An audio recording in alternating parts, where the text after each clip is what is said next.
Hey guys, this is Sir, and today we're going to be building a $1,000 PC with a Ryzen 5 3600 and a Radeon RX 5600 XT. Let's get to it. As stated before, we're going to be using a Ryzen 5 3600X, a 6-core 12-threaded CPU, and we're going to be putting that in the ASUS Strix B450. In the doorbell. The doorbell! We're going to be putting that in the Asus ROG Strix B450F Gaming. It's Ryzen 3000 ready. It'll be fine for putting the CPU in. It'll work right out the box. So for the RAM, we're going with 16 gigabytes of Corsair Vengeance Pro RGB at 3200 megahertz. And for our GPU, you guys can see the RX 5600 XT. AMD's, I don't know what much to say about this card. It's a good card. I really don't know what to say.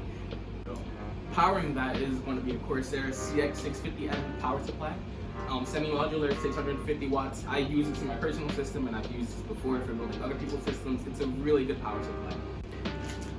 Alright, and for the storage drives, you're going with a 500 gigabyte and M.2 NVMe SSD and a 2 terabyte hard drive. Powering this is, of course, Cooler Master Liquid ML120 version 2 RGB. I haven't used this, but from the reviews that I've read online, it's a really good liquid cooler. It will work fine cooling 3600, and if you want to upgrade in the future, this will be more than enough for overclocking and anything like that. Yeah. Everything's going inside this Corsair 220T RGB airflow, 3 SP120 RGB fans in the front, cutouts for airflow in the case itself. This case will be perfectly fine, housing everything and making sure everything's cool. Shingen would make his move.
Shingen would make his move.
Shingen would make his move.